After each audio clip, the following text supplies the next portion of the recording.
Elhamdülillah, elhamdülillah, elhamdülillahi Rabbil alemin. Vessalatu vesselamu ala Resulina Muhammedin ve ala alihi ve sahbihi ecma'in. Kâle Allahu Teala fi kitabihil kerim. Auzu billahi mineşşeytanirracim. Bismillahirrahmanirrahim. Kul innes salati ve nusuki ve mahyaya ve memati lillahi Rabbil alemin. Sadakallahul azim.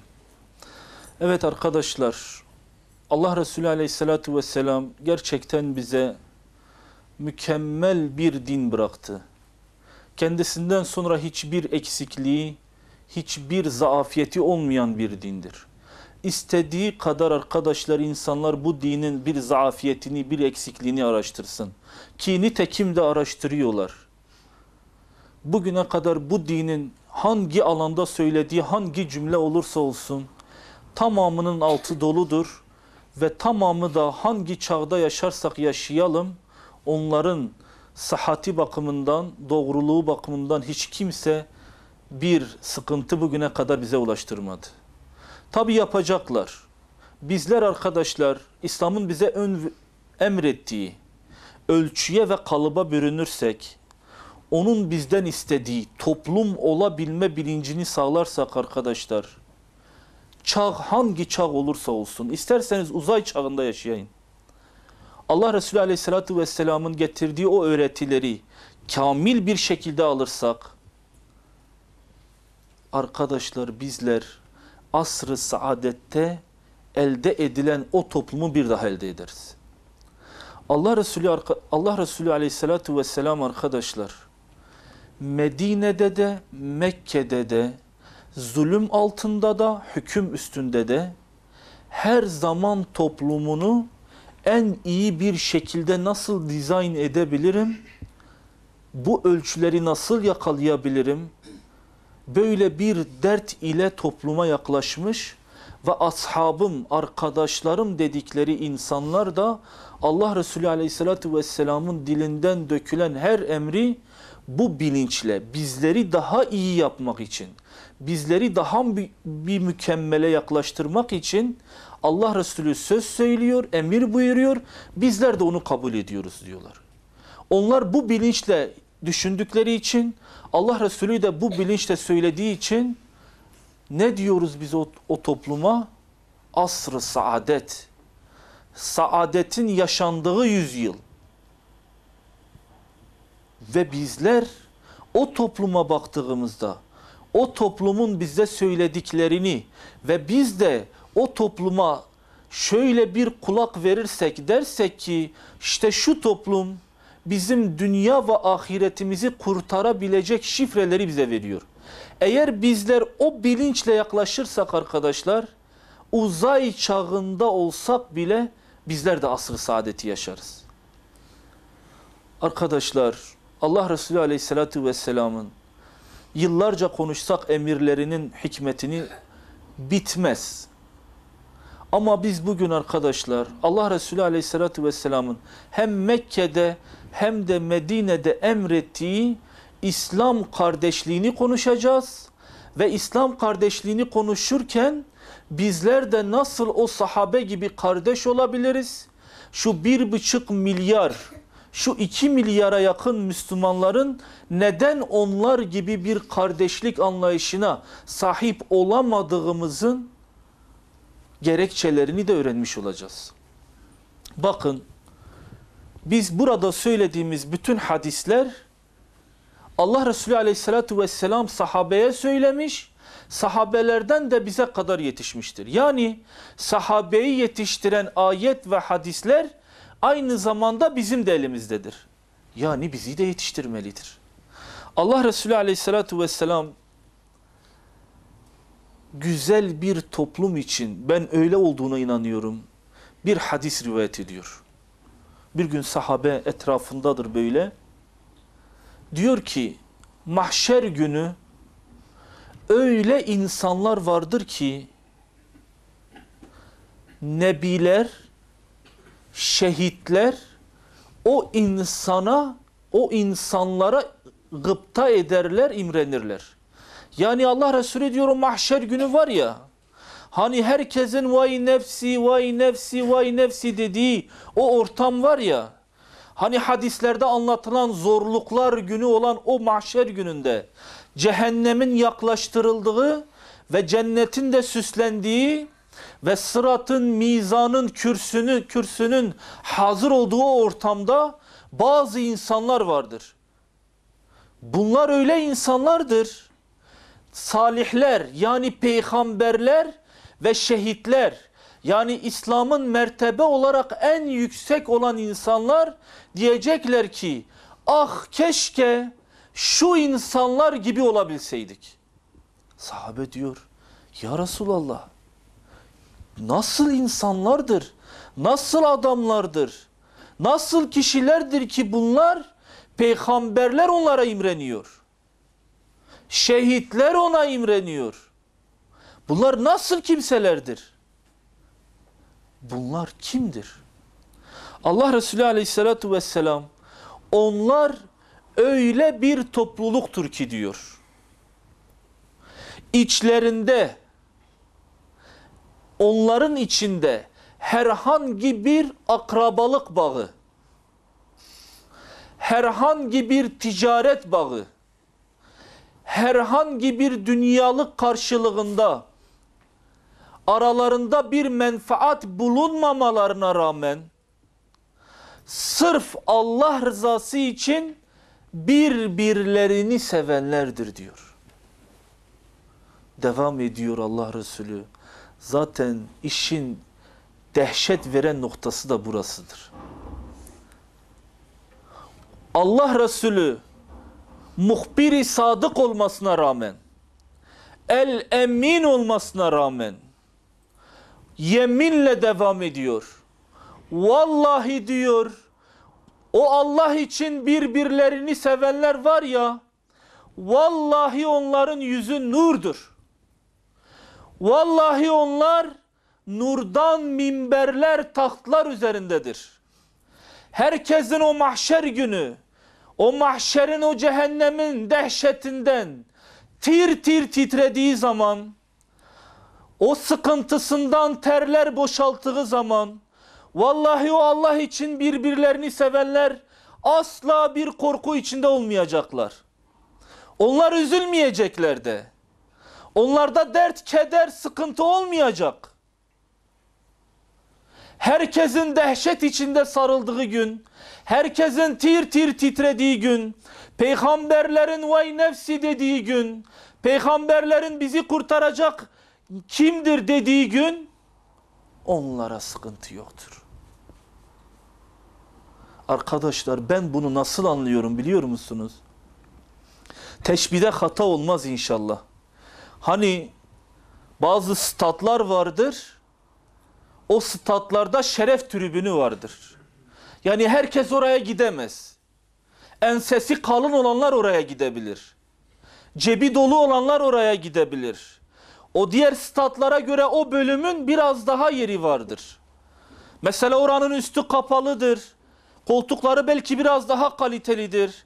Oranın zenginler sadece oraya gider. Şeref tribünü derler oraya.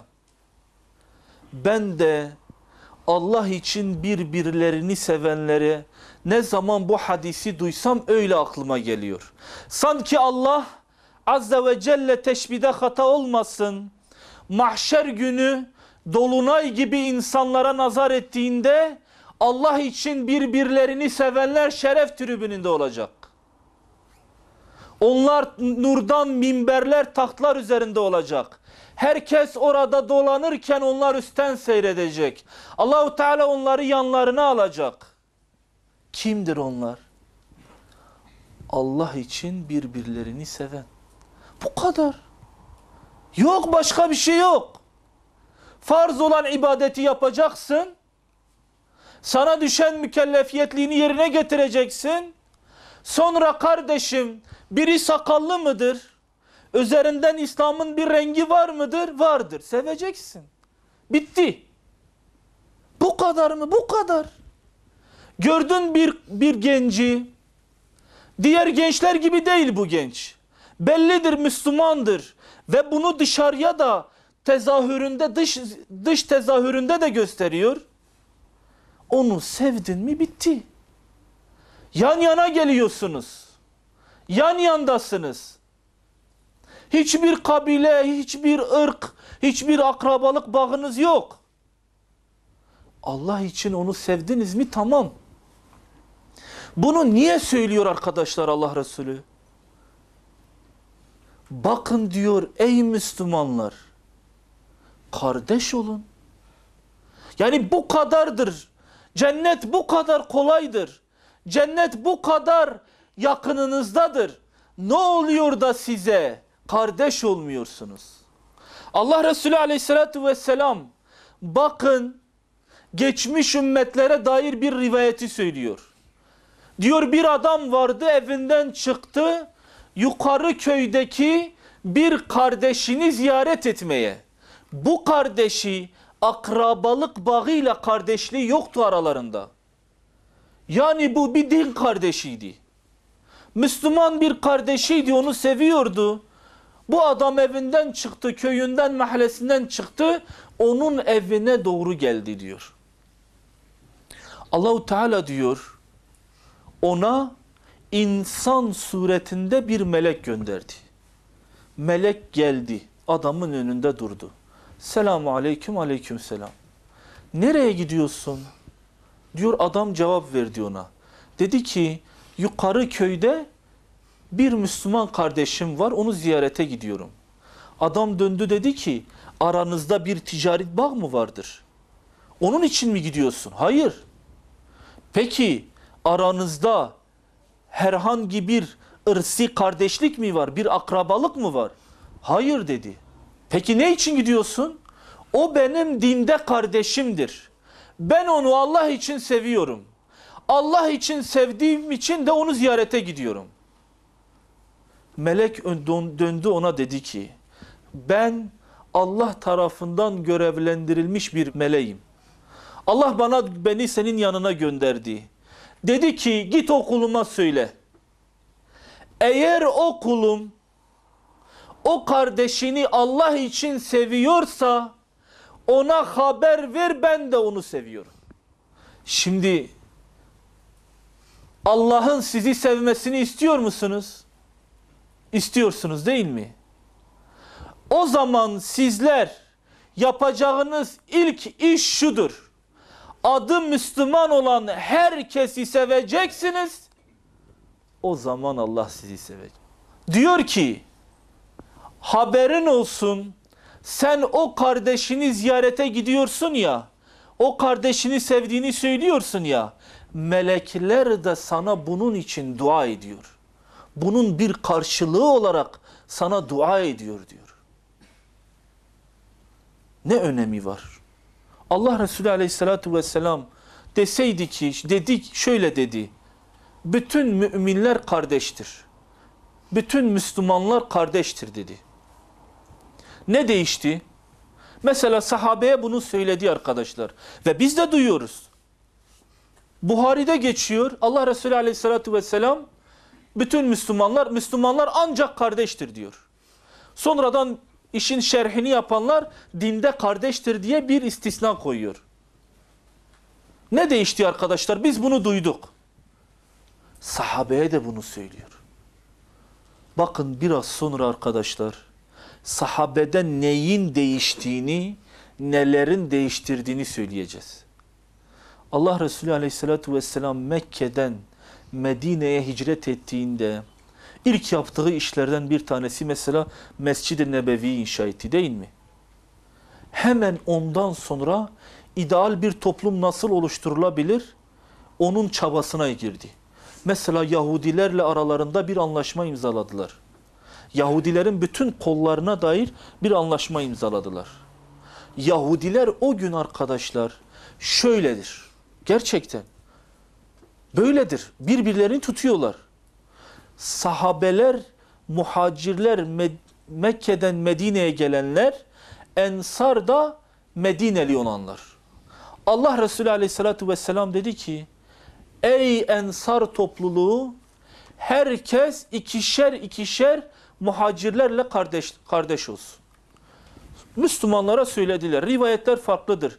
289 kişinin birbiriyle kardeş olduğunu söylüyorlar bize. 289 kişi veya 60 kişi, 90 kişi böyle ihtilaf vardır rakam üzerinde. Ama arkadaşlar Allah Resulü Aleyhisselatü Vesselam kardeş yapıyor ya. Sahabeyi birbirine kardeş yapıyor. Sahabe o kardeşlikle tarih yazıyor. Yok böyle bir kardeşlik arkadaşlar. Vallahi öyle bir kardeşlik yapıyorlar. Öyle bir sahneler ortaya çıkıyor ki inanın arkadaşlar biz şimdi konuşuyoruz 1400 yıl geçti. Bir 1400 yıl daha geçse böyle bir kardeşliğe insanlar hasret kalacaktır. En meşhur sahneden bir taneyle giriş yapalım. Allah Resulü Aleyhisselatü Vesselam Aşere-i Mübeşşere'den olan Abdurrahman bin Avf ile Sa'd bin Rebi diyor ki siz ikiniz kardeşsiniz. Allah'ım. Sa'd bin Rebi'ye Allah Resulü Abdurrahman bin Avf senin kardeşindir der demez var ya. Ya Rabbi nasıl bir kardeşliği anlıyor? Nasıl bir kardeşlik anlıyor?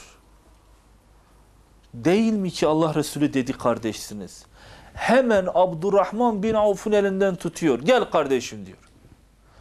Evine doğru götürüyor. Uzaktan evine bakıyor.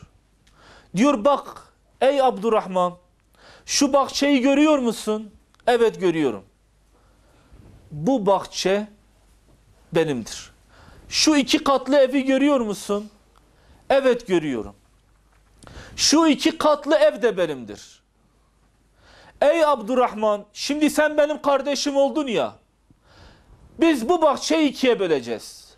Hangi tarafı istiyorsan orayı sana vereyim. Şu 2 katlı ev benimdir. Hangi katta oturmak istiyorsan sana vereyim. Bizler anlamıyoruz nasıl bir kardeşliktir. İnanın söylerken bile anlamıyoruz. 2 tane eşim var diyor. Sen de bekarsın. Ben diyor onlarda hangisini istiyorsan onu boşayayım. İddeti geçsin sen onunla evlen diyor. Ya Rabbi. Yahu nasıl anlıyor kardeşliği? Nasıl bir kardeşliktir? Ya Rabbi nasıl bir kardeşliktir bize de nasip et. Nasıl bir şuurdur bize de nasip et. Veriyor arkadaşlar veriyor. Demiyor şöyle bir odaya geç otur. Allah Resulü bizi kardeş ilan etti. 2 katlı evdir. Bir oda sana olsun. Günlük yemeğini de getiririm sana. Yok yok. Yok öyle bir şey yok. Sana malımın tamamını vereyim. Neredeyse diyecek canımın da tamamını vereyim. Arkadaşlar Allah Resulü'nün de istediği böyle bir kardeşlik.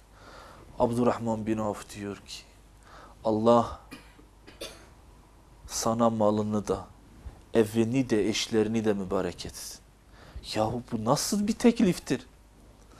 Nasıl bir iştir? Yok arkadaş diyor. Sen benim kardeşimsin. Bana bir ip ver veya bana pazarın yolunu göster yeter. Arkadaşlar inanın ihtiyacımız var böyle kardeşliğe. Eğer bizler arkadaşlar afaki konuşmuyorum, uçuk hiç konuşmuyorum. Vallahi eğer bizler sahabenin kardeşliği gibi bir kardeşliği şu çağda, şu asırda, şu yılda tesis edebilseydik, insanlar size sorsaydı kaç kardeşsiniz diye, siz o zaman diyecektiniz ki biz 1 milyar 700 milyon kardeşiz diyecektiniz. İnsanlar size diyecekti kaç kardeşsiniz? Siz yeryüzündeki bütün Müslümanların rakamını verecektiniz onlara. Eğer biz böyle bir kardeşliği tesis edebilseydik. Olabilir mi? Olabilir. Bu ütopik değil, hayal ürünü değil. Gerçek, yaşanmış bir kardeşlik hadisesidir. Nasıl bir kardeşliktir arkadaşlar? Sadece böyle mi kalıyorlar? Hayır. Allah kendisinden razı olsun. Musab bin Ümeyr Bedir Harbi'nde sancaktardır. Allah Resulü Aleyhisselatü Vesselam Bedir Harbi'nde sancağı Musab bin Ümeyr'in eline veriyor. Bedir arkadaşlar çok önemli bir savaştır. Mesela kim sadakandan bir konu almak istiyorsa Bedir Harbi'nden sadaka konusunda konu alabilir. Hangi İslam adına ne konuşursanız konuşun, Bedir'de onun bir mikro sahnesi vardır. Allahu Teala boşuna Yevmul Furkan demiyor. Ayırt etme günü diyor. Hak ile batılın tamamıyla birbirinden ayrıldığı gün diyor. Onun için Allah Resulü Aleyhisselatü Vesselam Bedre katılan muhacirlerin kendi yanında daha önemli olduğunu söylüyor. Bedir herkesin en az 10 defa okuması gereken bir seriyedir, bir savaştır. Bir gazvedir.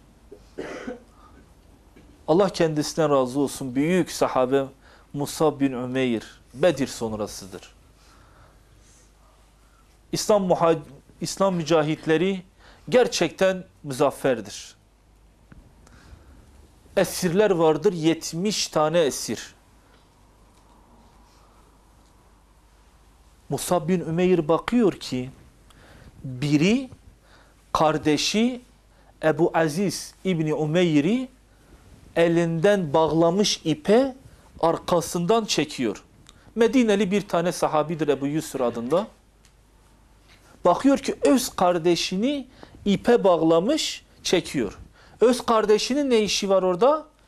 Allah Resulü Aleyhisselatü Vesselam Müslümanların sancaktarı olarak Musab bin Ümeyr sancaktar iken karşı tarafta da ana bir öz kardeşi Ebu Aziz de Mekkeli müşriklerin sancaktarıdır.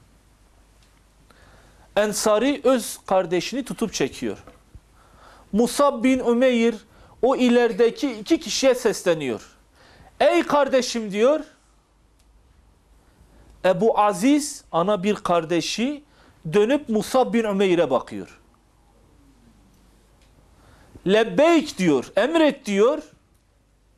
Her iki kişi de yüzlerini Musab bin Ümeyr'e çevirmiş. Sahneye bakın arkadaşlar.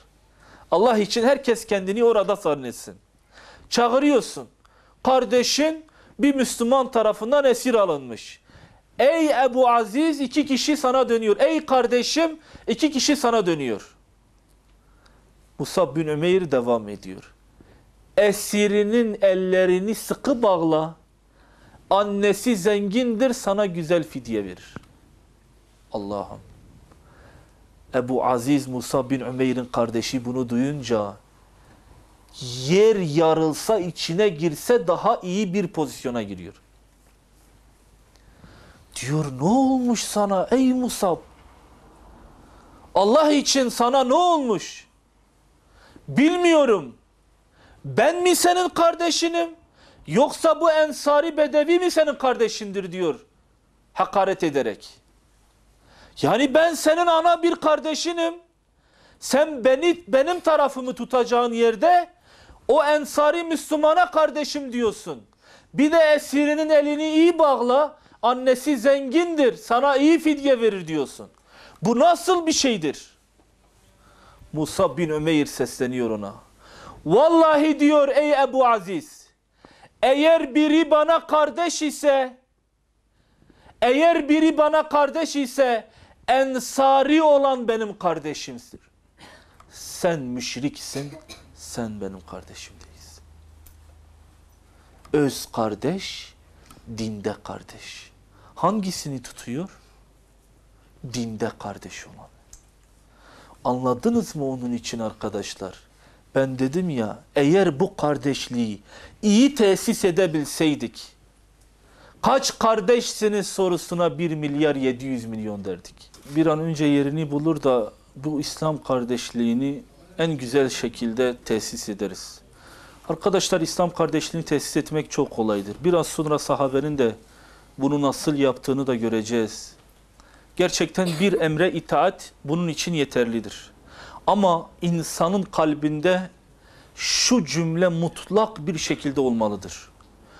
İhvana adavete adavet etmediğimiz sürece asla bizler Müslümanları kamil anlamda kardeş göremeyeceğiz. İhvana, kardeşlere, Müslüman kardeşlere, içimizdeki düşmanlığa düşman olmadıkça asla kardeşlik müessesesini tesis edemeyiz. Onun için bir emir var. Allah Resulü Aleyhisselatü Vesselam, Müslümanlar ancak kardeştir. Bu emri hiçbir zafiyete tabi tutmadan, amaları, lakinleri önüne koymadan bu işi yapabiliriz. Şimdi ders veriyor sahabe. Gerçekten ders veriyor. Geliyorlar Allah Resulü Aleyhisselatü Vesselam'a. Ya Resulallah diyor, muhacirler evlerini, barklarını, evlatlarını, ailelerini, aşiretlerini, hatıralarını, anılarını, ne varsa hepsini Mekke'de bırakıp geldiler buraya. Ya Resulallah, bizim de hurmalıklarımız vardır. Bizim de hurmalıklarımız vardır. Aramızda paylaştır. Ya Resulallah, paylaştır. İçimizde onlara olan sevgiyi kamil bir şekilde gösterelim. Allah Resulü diyor hayır. Eğer böyle yaparsak olmaz. Öyleyse ne yapalım ya Resulallah? Onlar ziraat işlerini pek beceremezler. Eğer hurmalıkları onlara verirseniz sizin gibi bahçelere bakamazlar. Sizlerle beraber onlar da çalışsın, sonra mahsulü paylaştırırsınız. Tamam. Sonra bir zaman geçiyor ki Mekke halkı o sıcakta çalışmaya elverişli olmadıkları için Allah Resulü yine onları, ensarileri çağırıyor. Tamam da diyor, onlar çalışmayı bilmiyorlar. Bedenen çok yıpranıyorlar. Siz çalışın, onlar da arada size yardım etsin, sonra malı paylaştırın diyor. Arkadaşlar, bunlar, bu ensariler tarlayın bütün işlerini yapıyorlar. Mahsul zamanı geldiklerinde mahsulü paylaştırıyorlar. Ve içlerinde de en ufak bir huzursuzluk olmadan bunu yapıyorlar. Sanmayın kolaydır arkadaşlar. Vallahi bir dükkan işletiyorsanız, kardeşim sen sırf benim dinde kardeşimsin deyip %10'unu bile vermek zordur. Zordur arkadaşlar. Neden ensarın ensar olduğunu, neden Kur'an'da taltif edildiğini şimdi anlıyoruz değil mi? Abdullah anlatıyor, Allah kendisinden razı olsun, Cabir İbni Abdullah anlatıyor. Diyor ki biz ensarın öyle bir İslam kardeşliğini ortaya koyuyorlardı, öyle sahneler koyuyorlardı, muhacirler hayret kalıyordu. Malı topluyorlardı diyor, her yılki malı. Sonra diyor malı ikiye bölüyorlardı. Bir tarafa çok hurma koyuyorlardı. Bir tarafa da altına yapraklar, dallardan oluşan bir öbek, üzerini de hurmadan kapatıyorlardı. Hurmadan. Bir taraf çok görünüyordu. Halbuki altında yapraktan başka bir şey yok. Diğer tarafta da az görünüyordu. Altı da tamamı hurma. Yani az görünen aslında çoktur. Çok görünen aslında azdır. Sonra diyor muhacir olan kardeşlerini çağırıyorlardı. Diyorlardı ki işte 2 tane öbek. Hangisini istiyorsunuz? Muhacirler de şimdi zaten bütün işi onlar yapmış. Bütün zahmeti onlar çekmiş. Onlar da diyordu ki 2 öbek arasında hangisi azdır? Şu küçük olan azdır. Onlar da küçük olanı tercih ediyorlardı. Oysa ki ensar böyle yapmakla onların küçük olanı tercih edeceklerini bildikleri için malın yarısından çoğunu o Müslüman kardeşlerine veriyorlardı. Geliyorlar diyorlar ya Resulallah. Muhacirler diyor. Vallahi diyor şu ensar İslam kardeşliğini öyle bir mükemmel yapıyorlar ki biz korkuyoruz ya Resulallah. Bunlar bizim namazdaki hayrımızı bile alacaklar. Oruçtaki hayrımızı bile alacaklar. Nafile ibadetlerimizdeki hayrımızı bile alacaklar. Yahu böyle kardeşlik mi olur? Bize bir şey bırakmadılar ya Resulallah. Kardeşlik namına bize hiçbir şey bırakmadılar. Allah Resulü Aleyhisselatü Vesselam diyor ki öyledir. Onun için Kur'an onlara taltifleri sıralıyor. Ama eğer sizler de onlara her namazda ne ayakta otururken ve yanınız üzere yatarken ellerinizi açıp o Müslüman kardeşlerinize dua ederseniz işte o zaman sizlere yapılan o iyiliği bir nebze de olsa yerine vermiş olacaksınız. Arkadaşlar vallahi hangi sahneyi anlatırsak anlatalım sahabenin o İslam kardeşliğini, o mükemmel tesis ettikleri İslam kardeşliğini anlatmakta aciz kalıyoruz. Allah kendisine razı olsun. Ebu Hüreyre anlatıyor.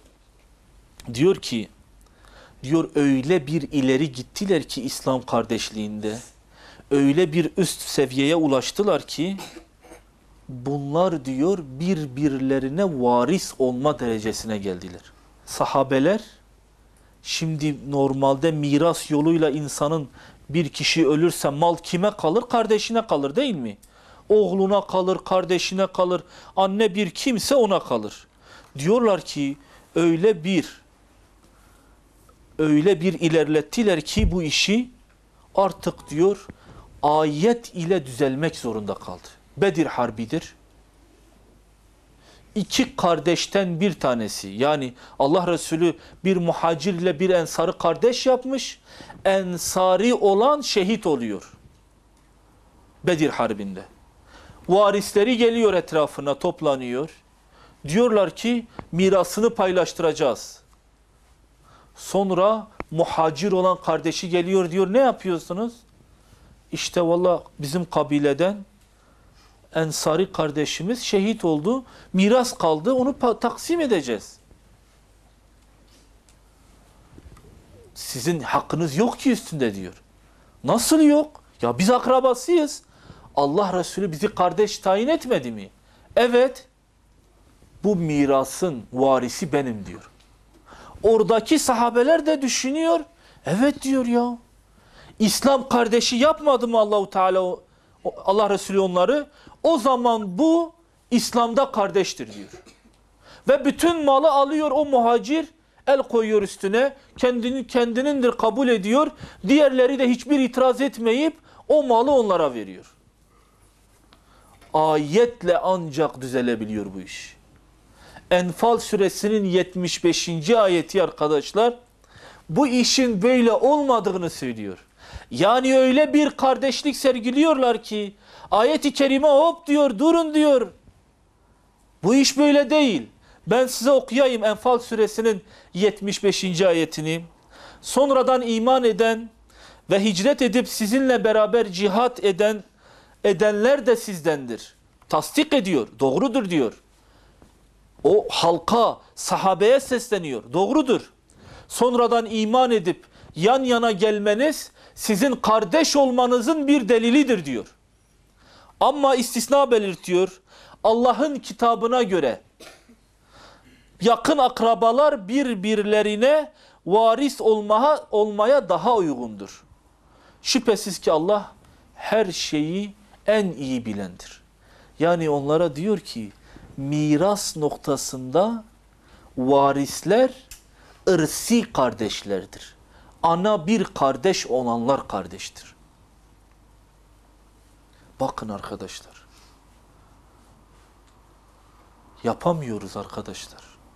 Vallahi zekatı kadar yapabilsek, şu sahabenin kardeşlik müessesesinin, kardeşlik anlayışının zekatı kadar yapabilsek var ya arkadaşlar, kimse bize ulaşamaz. Yermuk Harbi'nde sahabi diyor, ben elime su aldım. Harp büyük bir müzaferiyetle beraber büyük bir sahabelerin zayiatı, büyük sahabelerin şehadetiyle neticelenen bir savaştır. Sahabi diyor, ben yaralılara dolaşmaya başladım. Son ölmeden önce su içmek isteyen, konuşmak isteyen varsa yanlarına gideyim. Diyor, baktım ki ileride biri su su diye bağırıyor. Hemen koştum diyor, canlı birini gördüm, hemen koştum. Paramparça olmuş vücut diyor. Bellidir ki son dakikalarıdır. Ve kan kaybından ötürü büyük bir de suya ihtiyaç sahibidir. Tam diyor kırbayı yanaştırdım ağzına. Baktım ki diyor, isim de verelim, İkrime bin Ebi Cehil. Kimdir bu? Ümmetin Firavun'un oğlu. Öyle demeyelim, o da kızıyor. Ebu Cehil'in oğlu İkrime. Su su diye bağırıyor. Kırbayı yanaştırdım ağzına, baktık ki bir başka biri su diye bağırıyor. İçmedi diyor. Niye içmedin? Baksana diyor, başka biri su istiyor. Tamam iç, sen iç. Hayır diyor. Yetiş ona, belki o daha çok ihtiyaç sahibidir. Onu orada bıraktım diyor, diğerine doğru koştum. Baktım diyor, Haris İbni Hişam. Kimdir bu? Ebu Cehil'in ana bir kardeşi. Yanaştım diyor, toz toprak içinde suyu ağzına yaklaştırırken oradan başka biri daha seslendi su su diye. Yahu içsene suyu dedim. Yok diyor, içemem. Niye? Baksana diyor, başka biri su diye bağırıyor. Sen yetiş, belki o daha çok susamıştır diyor. Koştum diyor o diğerine yetişmeye. Yetişemedim diyor. Allahu Teala onun ruhunu kabzetmişti. Geri koştum diyor, Haris'e yetişeyim dedim. En büyük adımlarımla koştum. Başucuna yetiştim, baktım o da ruhunu teslim etmiş. Oradan İkrime'ye koştum. Baktım o da ruhunu teslim etmiş. Ya Rabbi, Ya Rabbi, şüphesiz sen cennetini böyle ucuz dağıtmıyorsun. Böyle önüne gelene cenneti vermiyorsun. Muhammed Aleyhisselatu Vesselam'ın komşuluğuna, önüne gelene komşu eylemiyorsun. Hak ediyorlar değil mi arkadaşlar? Yok diyor, ben içmiyorum diyor. O kardeşim var. Müslüman bir kardeşim var orada. O benden daha ihtiyaç sahibidir diyor. O benim nefsimden bana daha evladır diyor. Sahabi diyor, ben açtım ellerimi. Ya Rabbi dedim. Sen de şahitsin. Ya Rabbi, Kevser'inde onları sula ya Rabbi. Havzın başında onları sula ya Rabbi dedim. İşte arkadaşlar, bu çağda da bizim o sahabeler kadar, susayan o sahabeler kadar kardeşliğe ihtiyacımız var. Ne yapıyorlar şimdi? Biliyorlar ki İslam düşmanları, eğer bu Müslümanlar kardeş olursa, eğer bu Müslümanlar kardeşliği tesis ederlerse vahdeti ayağı kaldıracaklar. O gün onlar vahdeti ayağı kaldırdıklarında yeryüzü onların tekbir sesleriyle inleyecek. Onun için o çağda da bu çağda da Müslümanların kardeş olmaması için arkadaşlar ellerinden gelen fitneyi yapıyorlar. Bakınız, biz sabahtan beri sahabenin İslam kardeşliğini anlatmadık mı? Anlattık değil mi? 2 dakika içinde düşman olabiliyorlar. Nasıl? Irkçılıkla. Arkadaşlar, ırkçılık kadar İslam kardeşliğini harap eden, tahrip eden başka bir şey yoktur. Beni Mustalık seferinde Allah Resulü aleyhissalatu vesselam Mureyse kuyusunun başında sahabelere diyor ki çadırlarınızı açın. Sonra sahabeler çadırlarını açıyorlar. Bir kuyu var. Kuyunun başına bir ensari, bir de Hazreti Ömer'in kölesi Cahcah adında, Cahcah bin Mesud adında biri geliyor. Bu kovasını kuyuya atıyor. Derken Medineli sahabi de kovasını kuyuya atıyor. Cüheyne kabilesinde Sinan adında bir sahabidir. Kovalar kuyuya doğru inerken ipler birbirine karışıyor. İnsani olarak senin suçundu biraz bekleseydin, diğeri diyor senin suçundu biraz bekleseydin, arada bu tartışma giderken kovalar birbirlerine dolanıyor. Kovaları çekiyorlar, vay efendim sen niye öyle yaptın derken biri birine bir tokat aşk ediyor. Muhacir olan diyor ki yetişin muhacirler. O diğeri ensari olana diyor ki yetişin ensariler. İki kabile yan yana geliyor. İki taife yan yana geliyor. Muhacirle ensar karşı karşıya geliyor. Ne oldu ne bitti derken bunlar neredeyse kılıçları kınlarından çıkarmak üzereyken söz Allah Resulüne ulaşıyor. Arkadaşlar bakın az önce biz sabahtan beri sahabenin İslam kardeşliğini anlatmadık mı? Anlattık. Bir fitne. Ne fitnesidir o? Irkçılıktır, milliyetçiliktir, asabiyettir. Hemen işte bunlar bizi burada def etmek istiyor. Bizler bunlardan daha iyiyiz. Hayır bizler daha iyiyiz. Allah Resulü oraya gelir gelmez. Ey insanlar sizlere ne oluyor? Sizler cahiliye adeti mi sürüyorsunuz diyor. Allah Resulü'nün Medine'de en çok çektiği şey nedir diye sorsanız ben milliyetçiliktir, ırkçılıktır, asabiyettir derim. Çok zordur arkadaşlar. İslam topraklarını, İslam ukuvvetini dibinden, kökünden dinamitleyen tek şey milliyetçiliktir arkadaşlar. Asabiyettir. Irkçılıktır, kavmiyetçiliktir. O bendendir cümlesidir. Allah Resulü buna ne diyor? Cahiliye adetidir diyor. Cahiliyet nedir? Cehennemin ortasıdır. Yahudiler de bunu biliyor arkadaşlar. Biliyor. Bunu çok iyi biliyor. Yahudiler kendi aralarında Medine'de istişare yapıyorlar. Danışıyorlar. Diyorlar ki yahu eskiden biz bu kailenin çocuklarını yani Evs ile Hazreç'i çok güzel birbirine düşman yapabiliyorduk. Biz şimdi neden bunu yapamıyoruz? İçlerinden biri kalkıyor diyor ki Muhammed Aleyhisselatü Vesselam bunları kardeş yaptı. Kardeş yaptığı için biz bunlara edemiyoruz. Biz bunları yenemiyoruz. Ne yapalım?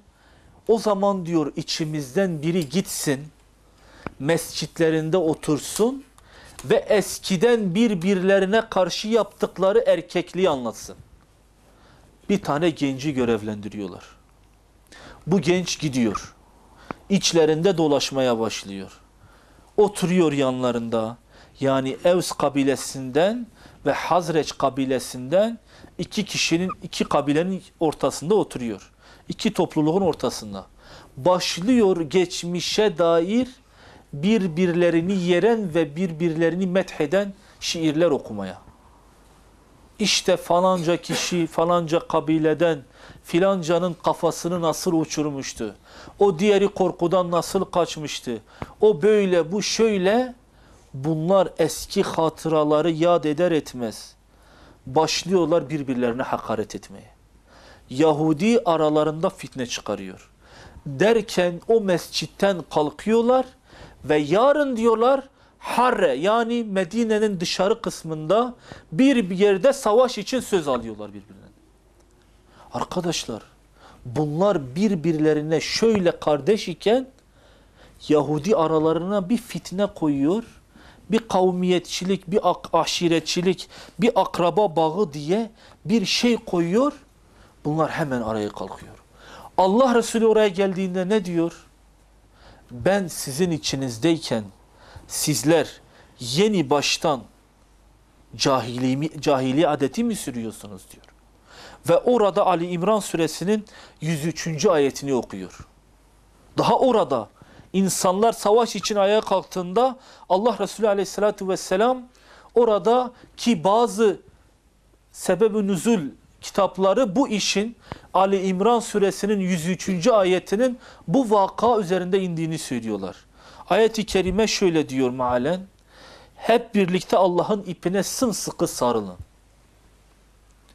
Bu bize söylüyor, bize verdiği mesaj çoktur şu cümlenin.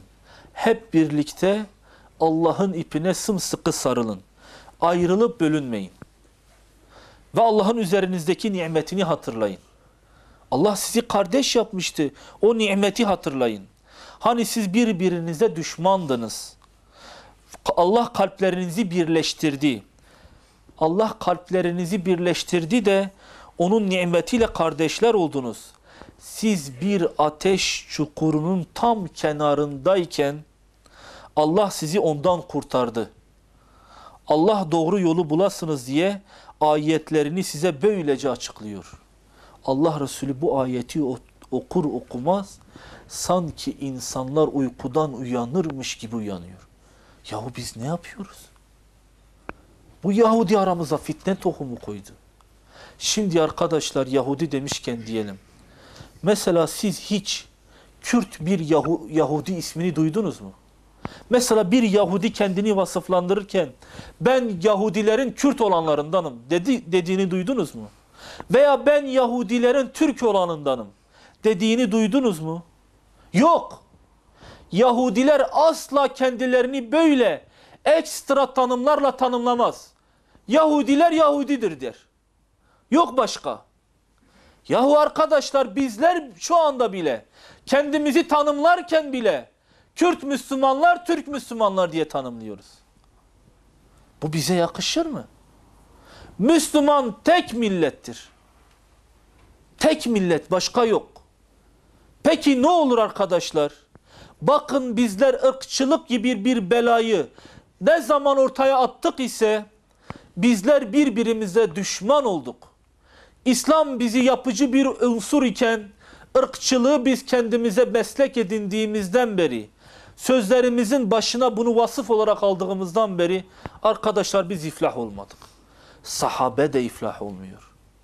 Eğer böyle bir sahne varsa iflah olmamıştır. Ebu Zer Allah kendisinden razı olsun. Bir gün Hazreti Bilal ile bir tartışıyorlar, bir konu üzerinde tartışıyorlar. Ebu Zer bir ara dilinden hadi oradan diyor kara kadının oğlu. Bilal bunu duyar duymaz öyle bir zoruna gidiyor ki hiçbir şey söylemiyor. Sen bana kara kadının oğlu mu dedin? Evet diyor. Çekip gidiyor. Hazreti Ebu Zer nasıl bir hata yaptığını anlıyor. Hazreti Bilal gidiyor ya Resulallah diyor. Ebu Zer bana kara kadının oğlu dedi. Hazreti Resulullah öyle bir sinirleniyor ki hemen diyor Ebu Zer'i çağırın derken Ebu Zer de içeri giriyor. Ya Resulallah ben özür dilemeye daha cümle ağzındayken ey Ebu Zer diyor sende cahili adeti var. Ey Ebu Zer sende cahili adeti var. Ey Ebu Zer halen sende cahili adeti var. Nasıl bir yanlış yaptığını anlıyor. Gidiyor Bilal'in evine. Kapının önünde duruyor. Bilal'i çağırıyor Hazreti Bilal'i. Gel diyor geliyor. Ondan özür diliyor. Yetiyor mu yetmiyor. Yere uzanıyor. Yüzünü Bilal'in ayaklarının yanına koyuyor. Vallahi diyor ey Bilal sen şu ayaklarını benim şu yüzüme dokundurmadıkça o siyah ayaklarının tozlu ayaklarını yüzüme dokundurmadıkça ben buradan kalkmam. Arkadaşlar işte bakın böyle bir kardeşliği bile bozabilecek fitne kavmiyetçiliktir, milliyetçiliktir, aşiretçiliktir, asabiyettir. Sonraları anlatıyorlar, diyorlar ki Hazreti Ebu Zer'i, çöle sürüldüğünde çadırın içinde kölesiyle aynı elbiseyi giyiyor. Niye böyle yapıyorsun? Ben bir defa Müslüman kardeşime bir cümle söyledim. Halen onun acısını çekiyorum. Kardeşim, şu köle benim dinde kardeşim değil midir? Evet. Köle de olsa benimle eşittir. Rabbim bize de böyle bir müesseseyi tesis etmeyi nasip eylesin. Gerçekten arkadaşlar ihtiyaç sahibiyiz. Ve son cümle olarak yine söylediğimiz cümleyi tekrar edelim. Allah Resulü Aleyhisselatü Vesselam bizde şunu oluşmasını istiyor. Müslüman kardeşimize oluşabilecek kalbimizde bir düşmanlığa düşmanlık etmemiz gereklidir. Allah Resulü de kim bir Müslümanın aybını örterse mahşerde Allah da onun aybını örtecek. Ben de şu hadisi biraz Allah Resulü Aleyhisselatü Vesselam'dan izin alarak şu güne yorumlayayım. Hangi camia, hangi cemaat, hangi dernek başka bir Müslüman derneğin, camianın, cemaatin aybını örterse Allah da mahşerde onun bir aybını örter. Biraz daha bunu fertten camialara çevirelim. Yeni baştan vahdet olabilmemiz için bütün İslami camialar kendisinden başka olan, kendisi gibi ufak teferruatlarda farklı düşünen camiaların aybını, kusurunu örterse Allah da onların kusurunu inşallah mahşerde örtsün. Allahu Teala sizden razı olsun. Ve ahiru da'vana elhamdülillahi rabbil alemin.